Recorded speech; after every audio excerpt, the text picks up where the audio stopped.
Kunay ti sa ti Dios nga iti John chapter 4 verse 21 to 24. Ni Jesus tinang ibaga iti babae. Tadi babae nga diay ket agdaydayaw da iti Dios nga saan damat nga ammo. So kayat nang sawen, na adu dagiti dagdaydayaw iti Dios nga di damat ammo no kasano da nga dayawon. But kunana iti 22, you worship ye not you know not what, but we worship know what we worship. Anya, we know what we worship. Ni Jesus tinang ibagata. Da kayo nga Samarita nagdaydayaw kayo ti Diyo ang ammo nga daydayawon. But kada kami agdayaw kami ti pudno. And then verse 23, but the hour cometh, and now is when the true worshippers shall worship the Father in spirit and in truth, for the Father seeketh such to worship Him. Dahil iti puso iti Diyos na nipod pa lang ipilarswana dagitoy da nakatao da adan kanayba. Nagdayo da kumakanpuanang manya nangyari nagreveal da. So, adalan tayo no kasano iti dispensational praise and worship. Adalan tayo anya ti panagdaydayaw da adan kanayba. Nya ti panagdaydayaw da adan kanayba. Genesis chapter 2 verse 15 to 17. Genesis chapter 2 verse 15 to 17. Anya iti panagdaydayaw da. They just obey. They just obey the instruction niya po Diyos nga handa nga kanon, di bunga, di prutas, na ibagbaga nga bawal nga enda kanon. May kaduwa. Anya ti panagdaydayaw da kayo ni Abel. Parehas nga napanda nag-offer. Nung saan nga inakseptar niya po Diyos ti offer ni Cain. Because it's not out of faith. No, they got out of apple. So dati panagdayaw da. How about ni Jubal? Dati mawawagan ng agnagan ni Jubal iti Biblia tayo ti Genesis chapter 4 verse 21. Nga ni Jubal isuna ti father of all instruments, musical instruments. Isuna iti nangirugi nga garamid iti musical instrument ni Jubal. And then during the time of Noah and his family, after the flood, anya naramid da, nag-offer da. After the flood, ito Genesis chapter 9, anya naramid da, nagtuod isuna iti batbato, and then nagpuor isuna jarabaw na nagyamyaman kaniya po Diyos. That's the way Noah and his family worship God. Okay? And then, parehas ba, panagdaydayo tayo para Noah tata? Saan? So kaya nang sawan, adda iti changes. As generation goes by, at dahil ti panag-change. Numampay ko na nga, yes, tutiwa. Hebrews chapter 13 verse 8 nga kunanay dyan nga, Jesus is the same yesterday, today, and forever. Psalm chapter 90 verse 1 and verse 2, parehas nga kunana from generation to generation. God is always the same. When parehas niya po Diyos, but the way iti dispensation nag-change, dyan nga nag-value, iti panagdaydayaw.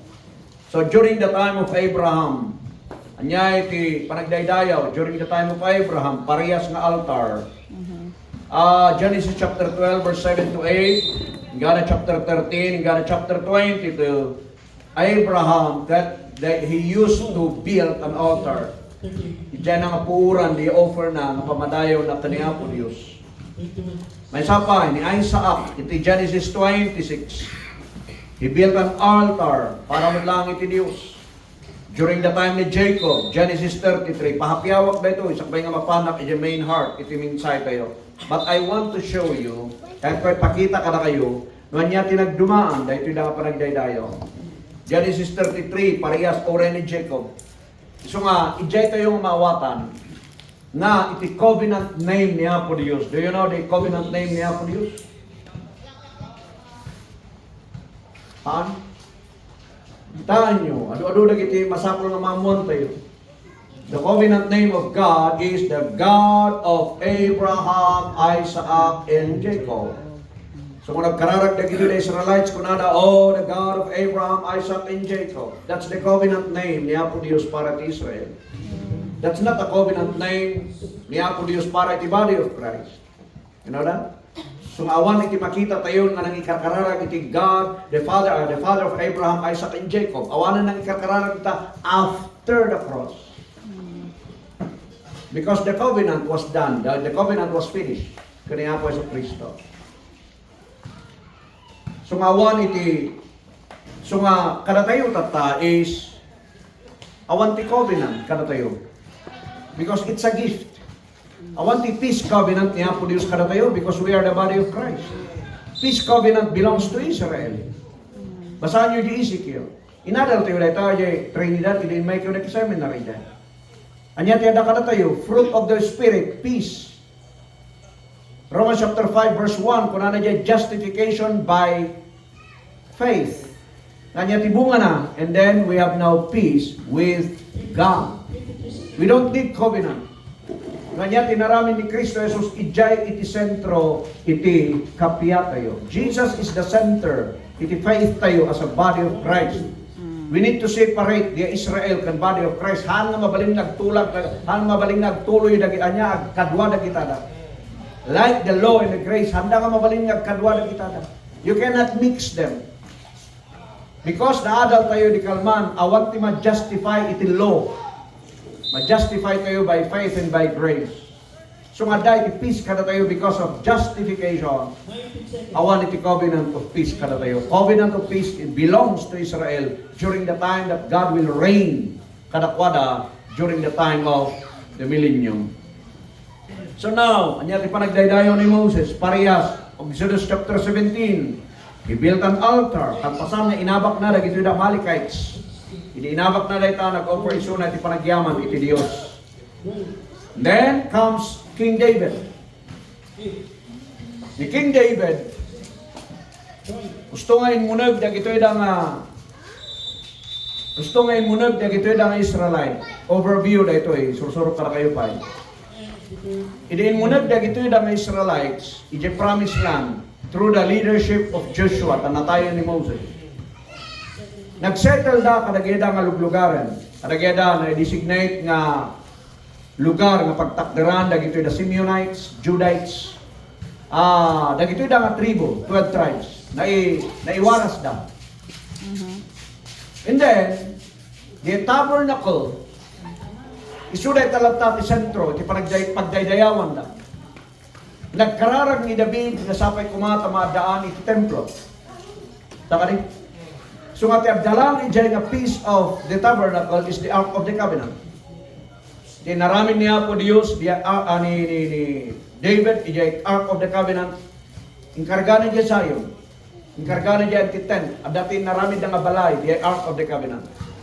Ngam idinakita ni David nga palasyo ti pagbalbalay na kunana nga magmagyanak iti palasyo o Diyos. Ngam ti Ark of the Covenant at daiso na lang iti tent. So kahit lang nagpatakda. So, gusto nga ialis da dahil nga Ark of the Covenant. Anya ting kastan ni David nga nagdaydayaw. Inupsog na debado na. Naglabos ito na nga naglaglag to nga nagdaydayaw kanaya po Diyos. Nagtaytayaw.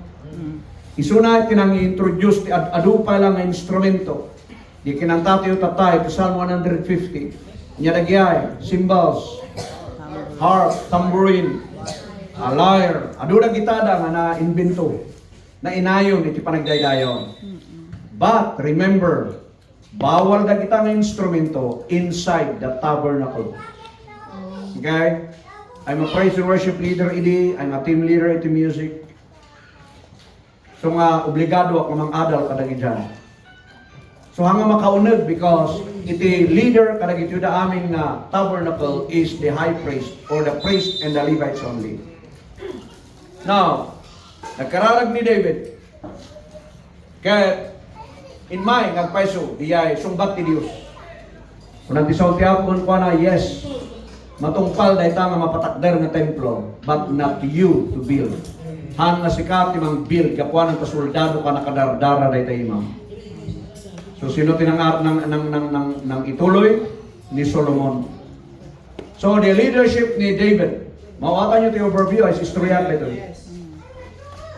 The leadership ni David na unite itintirong Israel na divided na gitada during the time iti leadership ni King Saul na divide iti Israel na sina-sina da. But during the time of David, in unite na ti Israel. Isungad dati may sa pagdaydayawan da di Mount Zion. Kanta-kantahan ti Mount Zion idi, but we don't understand the right meaning na. Tata, di wagas dang agdayaw iti Mount Zion. Tadada ti adada jarwar. Di templa ang katadai nga basit nga day Ark of the Covenant. Kasi ang daydayaw, free nga parang daydayaw. But, tinarami ni David, nag-organize si Suna, out iti tribo ti Levites. The tribo ti Levites, 4,000 na music ministers, music team, choir, musicians, composed of 4,000. Dahito dati mang buo nag-lead iti praise and worship ti entero nga nasyon iti Israel. And they are purely Levites and priests. And kaya kung ira sa as at tawon da kita da iti 30. Mano? 30. Itawon da kita da. Nang parehas ba't panagdaydayaw tayo, tinaglid tayo, naglid di Kalman, 18, di ba ni Syra? 18? Oh. Dagita da nga idadhan nga agbalin nga aglid ti praise and worship, supposed to be no, i-apply tayo ijay. Okay? Kung mapingin nga mabalintat ta, digyan nyo ti mensahe at namawatan niyo. Kasta ka stricto, Levites only can priests. Dagiti da kasikaso iti music. So dati kasikaso ti altar. Hindi napatakder iti templo through ni Solomon. So nga United Israel in the time ni David. United Israel the time ni Solomon. Ngayong dinagbasol ni Solomon, anya nangyari? Na-divide. Tama rin? Nadadaol the first temple na napatakder. Magnificent temple. The glory of God, i-dedication to tayo, permiti asok the glory to Diyos. Diyan na templo. So nga di mapatakder kat nagrag-o iti Israel, may sada. Yung dinagbasol ni Solomon. Na-divide, baga kanabayo di Kalman. Na-divide ti Israel into two. Yung nga to, idadolwan ni Rehoboam. Di baba, niya Jeroboam. Di baba, idadolwan ni Rehoboam. Rehoboam. Nadadaal diya nga templo. Ti Israel, nadadaal mutlaan. So nga ulitat, ti entero nga United Israel is during the time of David. Di napukaw di Israel. Napukaw ti Israel, uray during the time of Jesus, awan ti Israel. Hingga nalaan 1948 nga napatakder ti Israel, iti nation ti Israel. Kita nyo kanina ta kabayag na ribu nga taon. Santulaan mapatakder in 1948 the nation of Israel. You see that? So nga diya altar nga panagdaydayaw na pukaw. Dagaya da Levites nga mangidauloy ti church, ti panagdaydayaw na pukaw da. Naawan pulos the ministry da. They were in captivity for 70 years. Naaral tayo right, ha? After 70 years, anya nangyari? Ada ni King Cyrus. Artaxerxes nga nang ipalubos. After 70 years, pinalubusan na lagi ito nga Israelite na sumubli ijay Jerusalem, tanaga po na Babylon.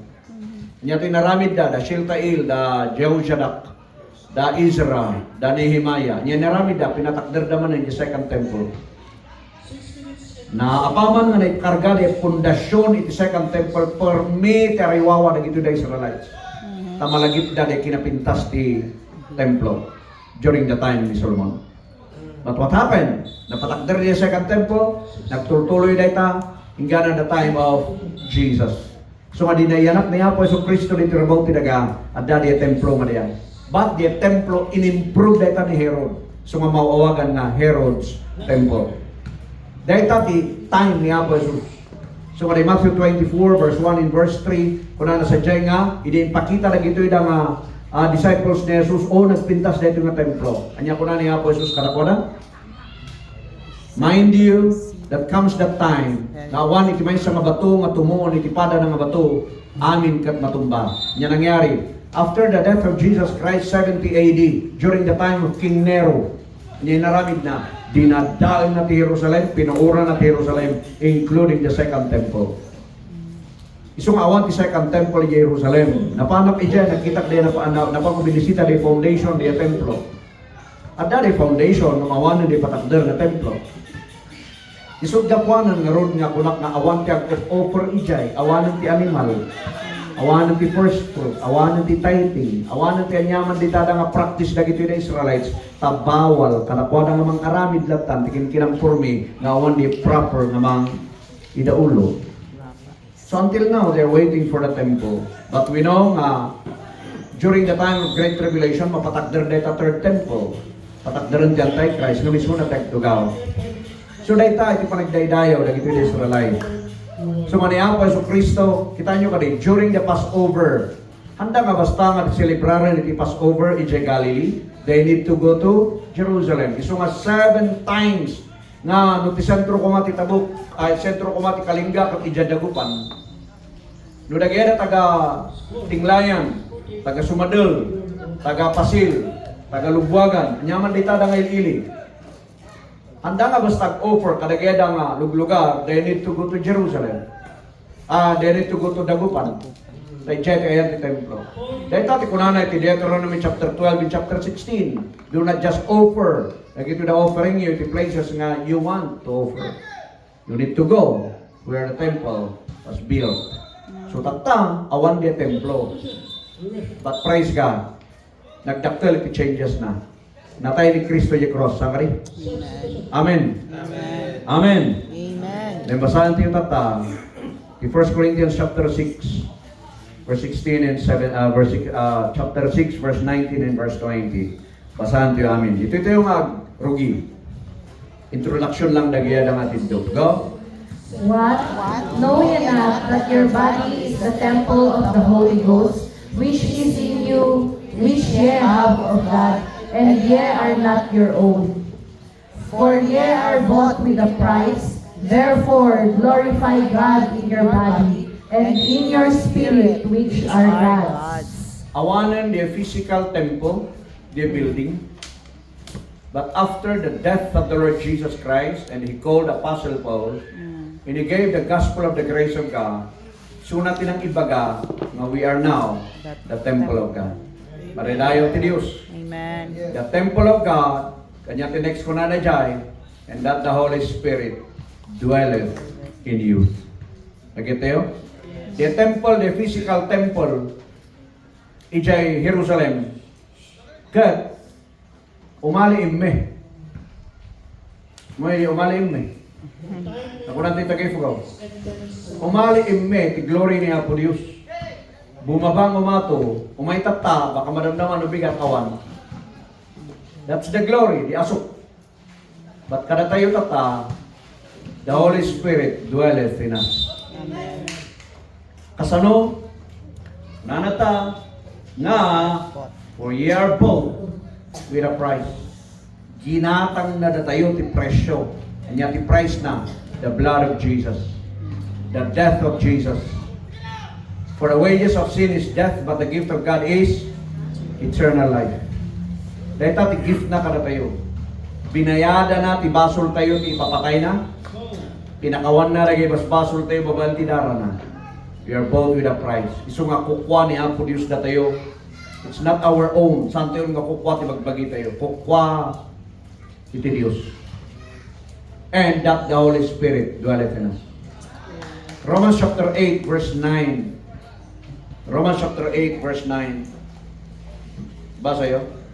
But ye are not in the flesh, but in the Spirit, if so be that the Spirit of God dwell in you.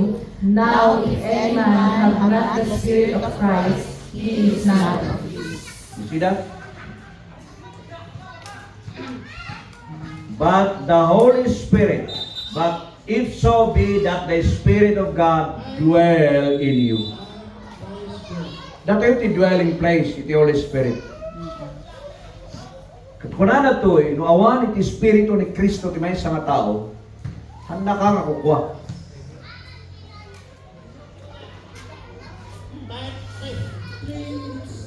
Now, idinayaban ni Apostle Paul, nayaban ni Apo Jesus ni Apostle Paul, na ipakaawat nga natayo kat templo na, right? Amen. Amen. And then, inted na itiwagas ti panagdaydayaw. Anya ti panagdaydayaw. Anya ti praise and worship. Romans chapter 12 verse 1 and 2. Basa yun? I beseech you therefore, brethren, by the mercies of God, that ye present your bodies a living sacrifice, holy, acceptable unto God, which is your reasonable service. Iti Israel kat amote amin nga the way to worship God is by offering something. Sakali? They offer animal. They offer something iti Dios. The first fruit, their tithes. Di amin nga pasasalamat na. But yaman tayo. Ta sa temple of the Holy Spirit. The Holy Spirit dwelleth in us. Nga kunanay jay. Nga panag-offer tayo, na panagdaydayaw tayo ti Dios. Offer your bodies a living sacrifice, holy and acceptable unto God, which is your reasonable act of worship.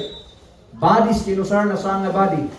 Bodies is composed of your body, soul, and spirit. We offer our life. We offer our own. We offer our everything. Kaniya po Diyos. That's our worship. So masaan lang nga mahalay, iti panagkanta. Ada iti may sa praise and worship na nag-exhort sa bay nagpakanta kat kunanay dyan nga agpalakpak tayo tapno mabindisyonan ti Diyos kat bindisyonan na tayo bumabati presensya na. Agsala tayo tapno kastakat may ayo ti Diyos kat bumabati presensya ti Diyos. Adudag iti exhortation na. Dayawon tayo isunat tapno kastakat mano intaran tayo. Adudag iti bagabaganan di sangwanan. Now, no alat ni Jai nga sa una, ari pa naman yung agpalakpak nga bumabati presensya ti Apo. Nung nga di pukol ti ima na, kasano yung makapalakpak, pukol na karunin, awan pa ilang presensya ti Apo, ang na, lugi. Our bodies, our soul, our body, soul, and spirit is our worship kaniya po Diyos. That's the best worship that you can offer. So, siyem, dahil tayo iti worship tayo, dahil bagi tayo mismo. Dahil tayo mismo iti Apo. And then, kasano nga iti praise tayo? Sano ti praise tayo? Ephesians chapter 1 verse 6. Ephesians 1 verse 6, verse 12, and verse 14. Nauna natin verse 6 na kinantayo tayo. To the praise of the glory of His grace, wherein having us accepted the beloved. We are the praise of God's glory. Santiyo kasapulan iti asok. Si ka mismo is praise ni Apo Diyos. Verse 12. That He should be to the praise of His glory, who first trusted in Christ. Parehas. Verse 14. Which is the earnest of our inheritance until the redemption of the purchased possession, unto the praise of His glory. Madayaw ti Diyos. Amen. So sino iti praise and worship? Datayo mismo. Sakari? Datayo ti praise and worship. Kat nung nagkanta tayo, nagpalakpak tayo, nagsala tayo, yaman iti Apo, saan mo nga kung nga diya, ti panagdaydayaw mo. Ti panagdaydayaw, dahil ti biyag tayo mismo. Tapno uray no awan tayo ti simbaan, dati man ti trabaho, no ay naman ti skwilahan, na ayan tayo. Anyaman ti aramidan tayo. We are acting as praise and worship kaniya po Diyos. Why? Colossians chapter 3, verse 17 and verse 17 and verse 23. Basahan niyo.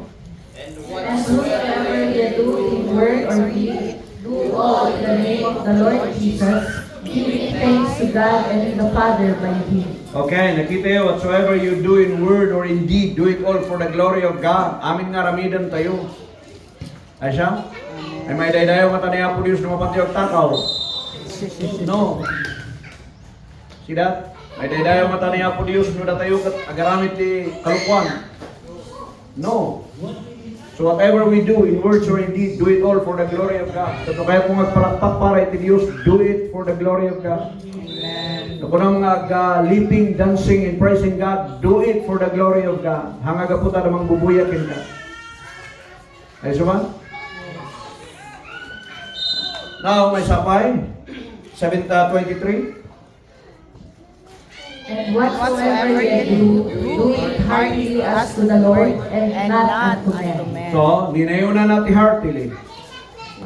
Alam whatever you do in words or in deed, do it all for the glory of God. Do it all for the glory of God. We know. Inayon tayo reta, do it heartily for the glory of God. Amen. Amen? As to the Lord, not for men. kanta. No kaya tayo nga kanta, salamat. Doon ko makanta ka na kayo dito kalingga. Kasano tayo nga daydayo kaniya po Diyos after the death of Jesus Christ in Surwan na datayo. No kasano tayo nga kanta. Okay. Kapan tayo di Colossians matlaan, di verse 16. Colossians 3:16. Basahin niyo.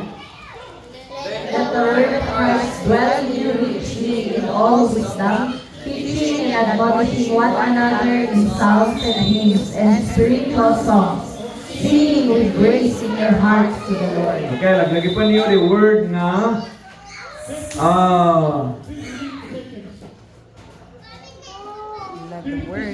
in psalm, in hymns, and spiritual songs, singing with grace in your hearts to the Lord.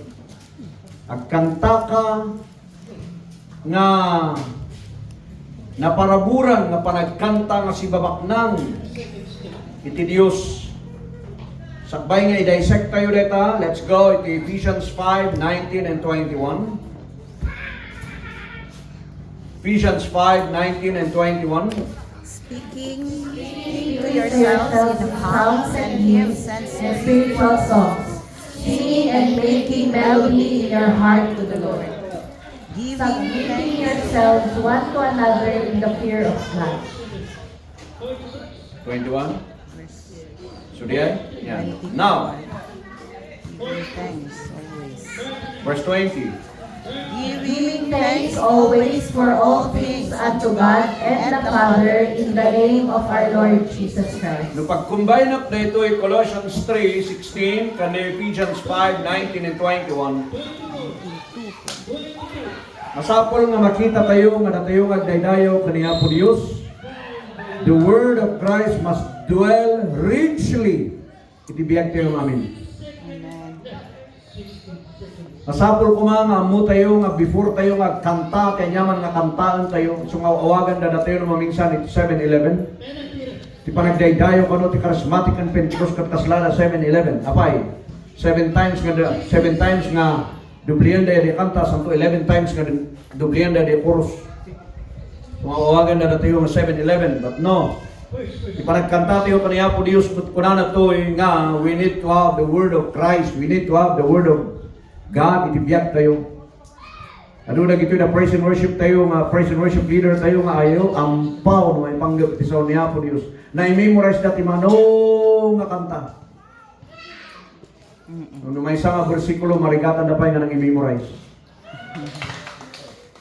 Nagparami na kiti workshop idi na iban na kag guest speaker na iti youth camp idi jay loob bukyas. Nandani sa Maribo, dagito yung nga camper si Jai. Nagarami na kiti workshop da. So man, i-memorize yung dagito song na ito, i-memorize na perfectly, and then ipa-memorize ko karakwa na John 3:16, na i-memorize da nga malo dagito ng misda. So masapay ko nga, i-memorize yung dagito yung kanta as well as the word of God. Now, number 2, worshipers must worship singing with grace in their hearts to the Lord. Ang nabarag na panagkanta, uray silang tikantam, but sing it graciously. Amen? Amen. Then, number 3, everything we do and say, glorify God. Number 4, always giving thanks to God is also our worship. Always diay na panagdaydayaw. Number 5, singing and making melody in your heart to the Lord. Melodious kumanga panagkanta. Nagkanta ka dito iti rock, melodious na tayo, iti rock songs. Yeah? No. Weird. Then, 1 Corinthians 10:31, pakibasa yun. You eat or drink or whatsoever you do all to the glory of God. We eat or drink, we give glory to God. Uray kumati panangan tayo, panag-inom tayo, we give glory to God. Ay so ba? Ang narigat iti panagkararag ti makan kakabsat. Dadi makan po natin yung Lord, salamat dito yung nataraon. Salamat dito yung mainom. Ano siya? Kung na orno kayo mababarok at kuna yung salamat dito kuna ni Pastor King, pasalamat tayo dito inuman tayo at tatagpulutan tayo. Ay so, sagar araming kalangin di pagsakitan ti tiyan mo. Now, imagine niyo dito the Trinity of worship. Kita nyo kali the Trinity of worship, the presence of God in worship. Kahit kayo pakita na gito yung nakata kayo. Lagi pa tayo na iti 1 Corinthians 6:19 and 20 binasa tayo tatay. Yeah. We are the temple of The Holy Spirit. God. No, we are the temple of God. And next, the Holy Spirit dwelleth in us. Sakali? I-combine tayo ni Romans 8-9 kung nanay dyan. If you don't have the Spirit of Christ, you are not your own, you are not His own. So, the Trinity of worship is God the Father, the Son, and the Holy Spirit is in us. So as we worship Him triumphantly with the presence of God the Father, the Son, and the Holy Spirit. Dahil tati pagpintasan na, no dayawan tayo suna scripturally, no nyati ko natin Biblia, so pagpadayawan tayo kan kanayon ni Jesus. That's the Trinity of worship. 2 Corinthians chapter 5 verse 15. 2 Corinthians chapter 5 verse 15. Basa yun? And that He died for all, that they which live should not henceforth live unto themselves, but unto Him which died for them and rose again. Sino tinatay ka na tayo? Niya po Yesu Kristo, isungan tayo agbibiyagan, iti pang sarili tayo, nulikat agbiag tayo di jay nang subot kada tayo natay gapo kada tayo. Romans chapter 14 verse 8. Romans 14 verse 8. Basa yun? For whether we live unto the Lord, and whether we die unto the Lord. Whether we live therefore or die, we are the Lord's. Okay. Dita above na verses nga nakita tayo. Take note. Number 1, makita tayo. The reason why nga gumagit tayong agdayaw. Number 1, God owns us. Pukwana na tayo. Number 2, God bought us with price. His blood, His death. Number 3, the body of Christ is now the temple of the Holy Spirit. Day and night, temple of the Holy Spirit that we need to worship, glorify God. Number 4, the Holy Spirit is in us. Ada yung Holy Spirit kada tayo. Nung ko na yung mapungan panaw kan buwababati Holy Spirit kada kayo, ay katanda ka na kayo dito. But I believe the Holy Spirit is in me permanently. Takunan ti sa unti Diyos. Romans 8 verse 9. Dahil ito yung mistake na theologically wrong. May bagabagati pa pastor. Romans chapter 8 verse 9. Kunana ijay, no pumanaw ti Espiritu ni Kristo kay kahanda ka nga kukwa. Right? Dito ti verse. Now imagine. Ngarod, no namati ka, naisalakan ka. And then, adda iti kunada nga nagbasulang. Hindi nagbasol ka, then pimanaw di Holy Espiritu ni Kristo. Adi handa ka nga kukwa. Adi pa start all over again. Tapos umay di Espiritu ni Kristo. And then, no kabigatan na, nagbasol ka. And then, nagpakawan ka iti malam. O kukwa na ka manan, ada yung Holy Spirit. Ulawon tiyo lang, iti Holy Spirit no kasyan. Minuda tayo tinaulaw. Sakari? Kitaan nyo ka din, nagiti doktrina. Adungay dagito yung man-made nga doktrina, gapuan ang pinag-compare da. Pumano ka ti Holy Spirit, gaputan ni David nagbasol because they are under the law. That's the law for them. Once nga pimano ti glory ni Apo Diyos karakwara hanga sumubli, like nangyayari ka ni King Saul. But we are the temple of the Holy Spirit. And the Holy Spirit dwelleth in us. Katamuti amin, when na pumanaw ti Holy Spirit kada tayo. Kamuti amin data, Ephesians chapter 4 verse 30. Kano diay, until the day of our redemption. Numasukatan da iti bagita yung nga ito eh. The incorruptible body of Jesus Christ. That's the time nga. Alaan ti Holy Spirit na tayo kat sabatan ti ni Kristo yatangatang, that's our rapture. Okay? Now, number 5. Jesus died and rose again for us. Kaya tati rason. Number 6. We are the Lord's. Kukwati apo na tayo. Dead or alive. Kukwa ni Kristo na tayo. Madayo ti Diyos. Amen. So, question. How about the corporate worship? Kas lalo ito aramidan tayo corporate worship. This is corporate worship. Sublihan tayo lang tayo, Colossians chapter 3 verse 16. With grace in our hearts. At kanta tayo amin graciously kaniya po Diyos. Okay? Then may sapay. Melodious na panagkanta. Kaya tati, instruction niya po Diyos kada tayo. And then, beware tayo ti lyrics dagiti kanta. Likap na kayo ti isang political man, saan ka rin? Amen. Likap na kayo ti already adak ang pastor yay nagabuang nga church very strict ang very stricto ang iti lyrics dagiti kanta nga makantanta. As kunang karug ka na kayo apay praise and worship ti I'm free, yes I'm free, I'm free, yes I'm free. No, that's a testimonial song. That's a testimonial song. Ito di ay bless the Lord, oh my soul, oh my soul. Napinta sa kakanta. But it's not a praise and worship. Yung nga yung kanta niya, devotional song. Okay? You're making it as your devotion para kaniya po Diyos. So kitahan tayo, lagi lyrics, lagi kanta. Sumala kayo nga kapsat nga lilit kanta to'y, kitahan nyo lagi da songs tayo. Amen? Amen. Okay. And then may sapay is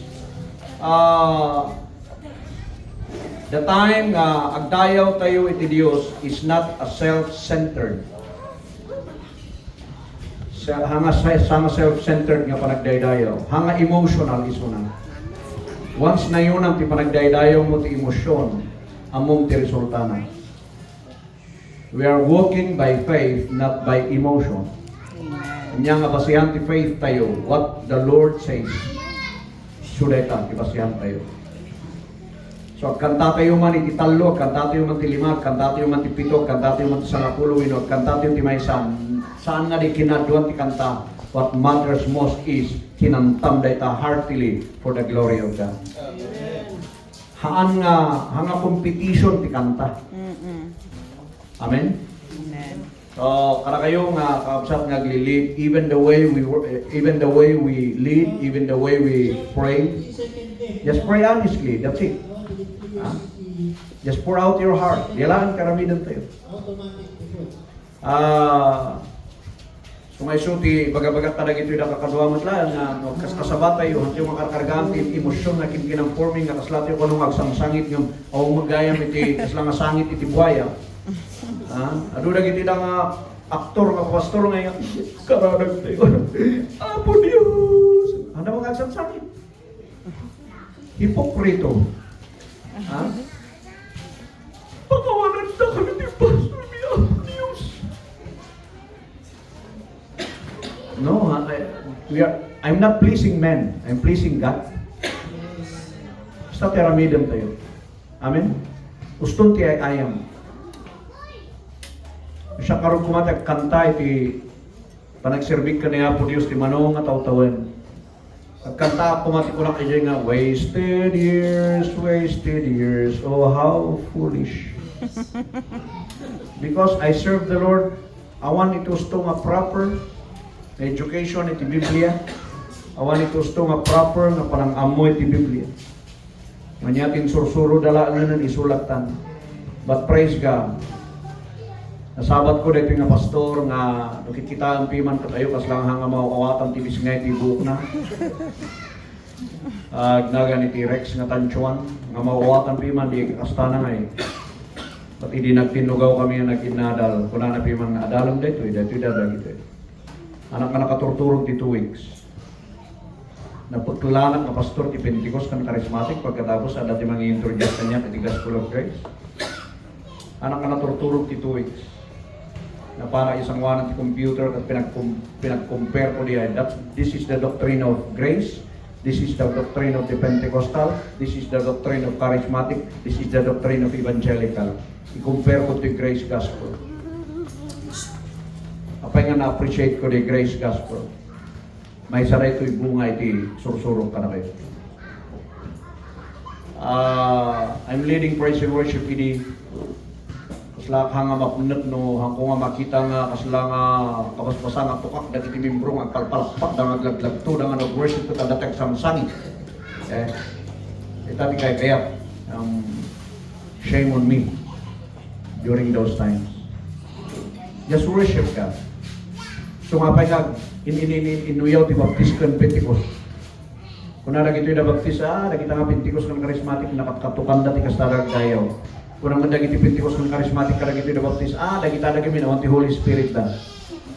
Gapulangin siya pag-apaan. Kung si kakat may katoy, katag dayaw ka kanaya po rin sa palpalakpak ka, di may sakit ag paparintuman, di may sakit ag tutugaw, agtatakder. Nyaman nga wagas yung agdayaw tayo mamin. Nga, adangaro ti leader tayo, no kung ti leader tayo, agtakder tayo.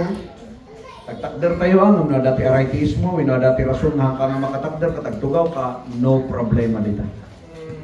Ay so ba? Amen. Ang nakastakat, gracious iti panagdayaw, melodious iti panagdaydayaw, unison iti panagdaydayaw tayo. But, ulitan ka na kayo, iti panagdaydayaw tayo, base iti word niya po Diyos. Nakita yung nagkita ng kanta tayo amin nagkita da is from the Word of God. Nagkita po amin nagkita da yung Biblia. Sinumpos tayo nagkita duma. I hope that naawatan tayo, tinay ito yung mensahe. Kaya naawatan tayo? Amen. Okay, wala si Manuel, tayo tuloy yung mga study. Kaya dati Manuel tayo ito ikanyo nagkita yung kanyo. Amoyo no sino na nagkita kanyo, tamoyo ti for family. What?